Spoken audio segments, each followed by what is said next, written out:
Hey guys, welcome to Nerd Central. Today, I'm going to be teaching you what imaginary numbers are.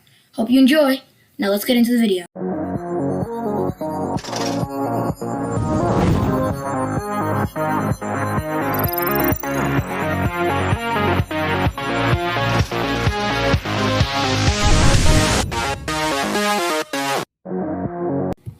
So, to understand the imaginary numbers, you need to know what square roots are. If you don't know what square roots are, I'll link a video on square roots in the description. So, basically, you know the square root of 1 could be 1 or negative 1, because when you multiply 1 by 1, you get 1. When you multiply negative 1 and negative 1, you get 1. But what would the square root of negative 1 be? The square root of negative 1, then, basically, is I. So, since you can't multiply 1 by 1 or negative 1 by negative 1 to get negative 1. So, that's where the imaginary number I comes in. So, I squared is equivalent to negative 1.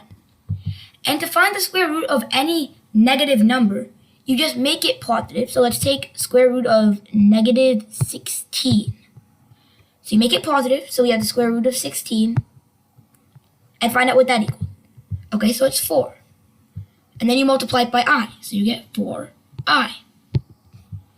So, there's also a way you can also use I for numbers that don't have a square, that aren't perfect squares. So basically the square root of them isn't a perfect integer.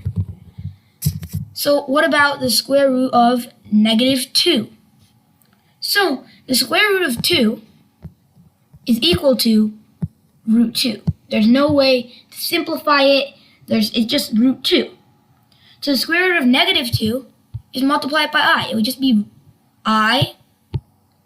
So if you've watched the simplifying radicals video, then you know that this would be like A from that video, I root 2. So that's how to use I for any number. And there's more complex uses of I with complex numbers, where you add a real number, which is like an integer, like 2, and then you also add imaginary numbers. But that's probably going to be a whole nother video. Thank you for watching. Hope you enjoyed. Like and subscribe if you did, and I'll see you in the next one.